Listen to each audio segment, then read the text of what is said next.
We always think the worst part of betrayal is the lie, but it isn't.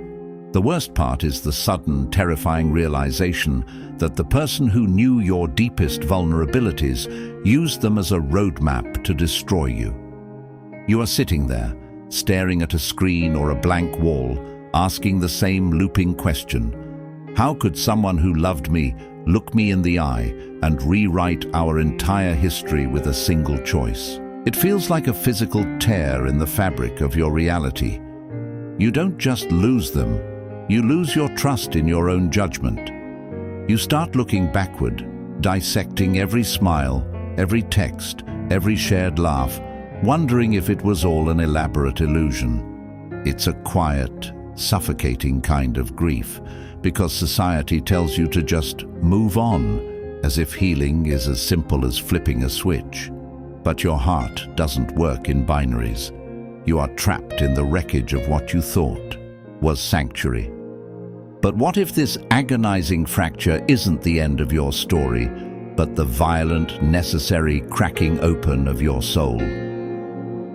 Throughout history, the greatest minds, from the Stoic courts of Marcus Aurelius to the psychological depths of Carl Jung, have pointed to this exact crucible.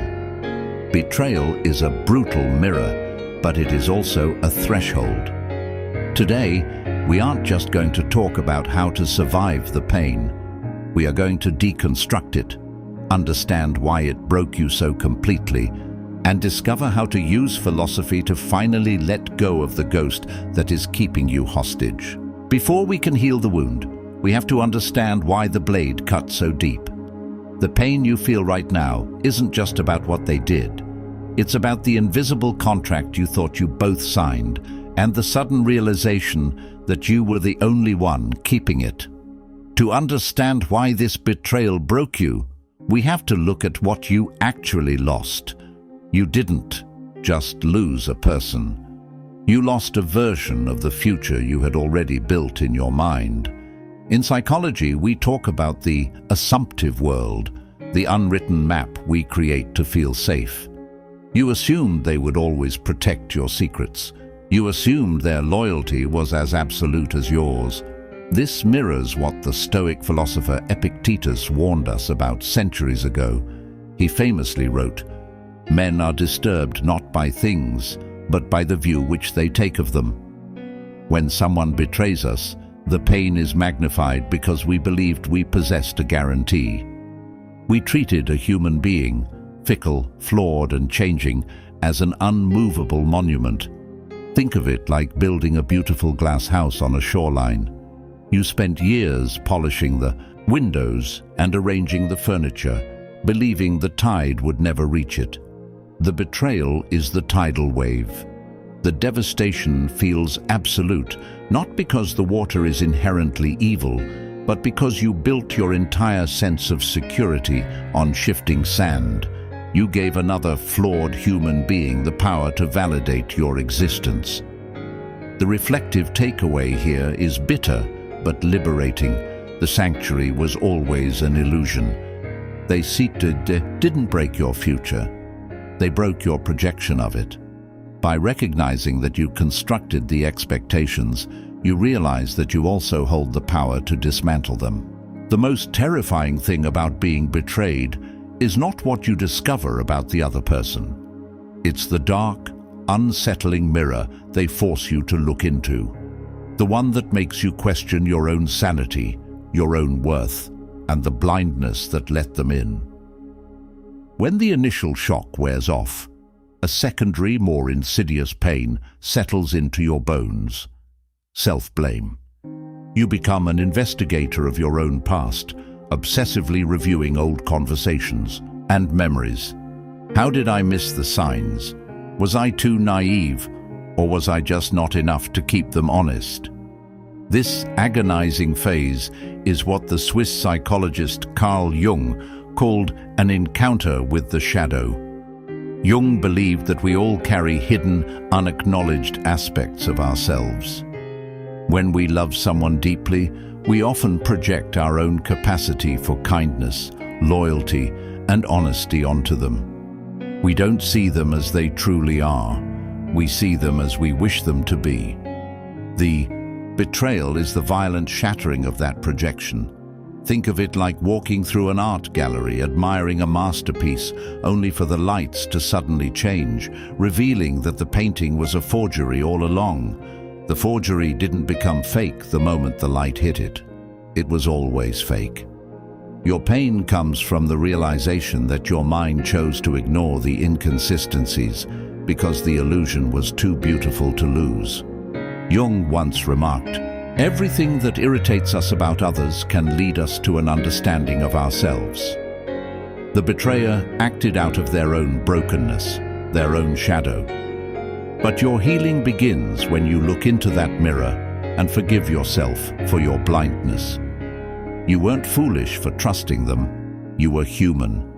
The takeaway is that the mirror hasn't broken your capacity to love. It has simply revealed where you need to build stronger boundaries. You must integrate this experience, recognizing that the world contains monsters, but that you have the strength to walk among them without becoming one. The ghost that keeps you awake at night isn't the person who walked away.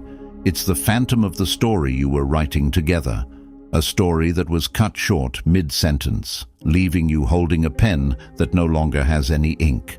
The hardest part of a deep betrayal is the silence that follows, the sudden drop in emotional.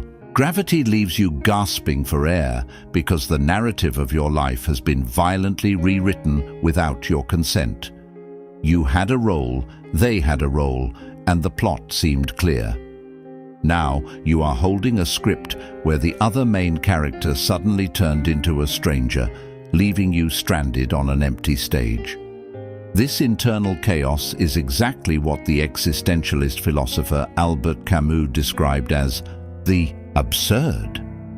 Camus argued that human beings have a deep, desperate desire for meaning, order, and clarity, yet the universe constantly responds with cold, unpredictable chaos. When someone you love betrays you, you are experiencing a deeply personal version of the absurd. You are demanding an explanation, an apology, or a neat resolution from a situation that defies logic. Think of it like keeping a journal for years, only for someone to rip out the last 50 pages and replace them with gibberish. You can spend the rest of your life trying to iron out those torn pages, trying to force the ink to make sense, or you can accept that this specific chapter has ended in tragedy. Camus famously wrote, "The only way to deal with an unfree world is to become so absolutely free that your very existence is an act of rebellion. To let go, you must commit an act of emotional rebellion. You have to stop waiting for them to give you closure. Closure isn't a conversation you have with the person who hurt you. It's a funeral you hold inside your own heart for the story that died." The reflective takeaway is that while you cannot control how their chapter in your book ended, you are still the sole author of the pages yet to be written. We often hold on to our anger like a weapon, believing that our rage somehow punishes the person who hurt us. But the truth is far more brutal. Your resentment is a poison you are drinking yourself, hoping the other person will die from it. When we are deeply wronged, our natural instinct is to harden. We clench our fists, construct emotional fortress walls, and vow never to let anyone get close enough to hurt us again. We mistake our bitterness for protection and our hypervigilance for wisdom. But a life lived on the defensive is not a life lived. It is merely a life survived. This brings us to the profound water-like wisdom of Lao Tzu and Zen philosophy. Lao Tzu observed that in the natural world, it is the rigid, unyielding branch that snaps during a winter storm, while the flexible, yielding bamboo bends with the wind and survives. He wrote, "The soft overcomes the hard. The unyielding overcomes the rigid." When you refuse to let go of a betrayal, you are choosing rigidity. You are anchoring your soul to a specific moment in past trauma, forcing your spirit to stay frozen in the exact second the blade twisted. Think of it like holding onto a hot piece of coal with the intention of throwing it at the person who wronged you. Your grip is tight, your muscles are straining, and you feel powerful in your fury. But look down at your hand. The other person is miles away, completely unbothered by your anger, while your own palm is being badly blistered and scarred. The moment you drop the coal, the burning stops. Unclenching your fist doesn't mean condoning what they did. It doesn't mean calling their betrayal okay or welcoming them back into your life. It simply means choosing peace over pain. It is the ultimate act of self-sovereignty, deciding that the person who broke your heart does not deserve a permanent lease inside your mind. Healing from betrayal is never a straight, clean line.